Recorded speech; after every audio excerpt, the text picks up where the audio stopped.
Hi guys, it is a good day today. We're going to learn about BPMN 2.0. BPMN stands for Business Process Model and Notation. 2.0 tells us that it's not the first time this standard was released. The first mistakes were taken out. It's quite a decent standard to work with. Before you can model a business process, it's important to know what it is. So let's provide you with a definition of a business process. Three important elements. The first, it's a collection of interrelated activities performed by a person or machine. So things that we do in the context of an organization. Second, we do these things in response to some external trigger, something that happens in the outside world where we have to provide a response as an organization. I will give you a quick example. A complaint comes in from a customer, which is a trigger in this case. We will have to handle this complaint, which will be a collection of activities that we have to perform to provide a decent response. And the third element, quite important, we're working towards a specific result. So we're not just randomly performing a lot of tasks, we want to reach a well-defined end state.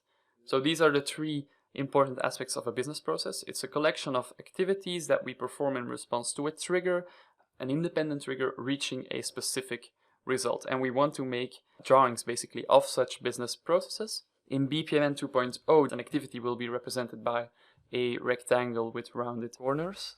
A circle will represent an independent trigger, and a circle with a thick border will represent the specific result.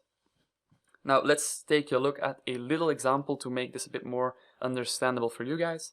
An independent trigger could be we receive a letter from a friend. We receive a lot of letters from friends, and each time we receive a letter, we will activate our process. The tasks that we will perform will be first to read this letter. In BPMN, this will be a manual task. You can notice the little hand in the top left corner. We will next send a reply, which is a send task in BPMN, and we will reach a well-defined end state, being the letter is read and the reply is sent. It's quite easy if you look at it this way. It becomes a bit more difficult if you go into more detail or if you want to model a more complicated process than this one. Now, to link that back to our definition of a business process, notice that the first aspect here, an independent trigger, is the start event, a letter that arrives from a friend. The second aspect, the collection of interrelated activities, here it is a read letter and send reply, two tasks, two activities. And the end state, end event, will be the specific result, being that the letter is read and the reply is sent. Now, most people will read this from left to right, but in case you want to make this a bit more clear, BPMN offers you a way to do this by using sequence flow connectors, by using arrows, basically. So if I were to draw it like this, you would know that we will never send a reply before having read the letter. We can also give our friend a role in this process, so we can visualize that our friend is in fact the trigger of the process and that we communicate with him or her throughout our process instance. Making this a bit more realistic, we probably won't answer each and every letter, so we will determine whether or not we need to answer a specific letter. In BPMN, this will be a business rule task, and the gateway that is shown here is a data-based exclusive gateway in BPMN, which tells us that we will only take one of the outgoing paths in a specific process instance. Let's make this a bit clearer by giving you a little example. Assume I receive a letter from my friend Ben. This will trigger a process instance to be activated, where I will read the letter, determine whether or not I need to provide an answer.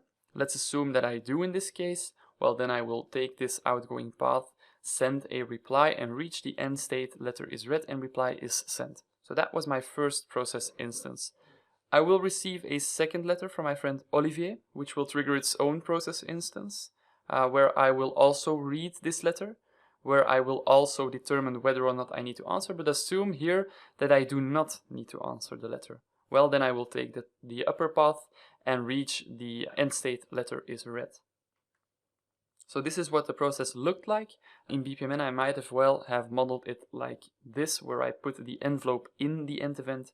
In this case, we would call it a message end event. In short, BPMN 2.0 offers you a way to think about your business processes graphically by giving you the building blocks that you need to make such elaborate drawings.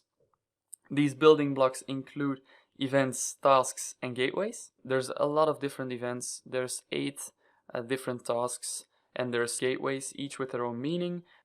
It doesn't end there. You also have a need for connectors.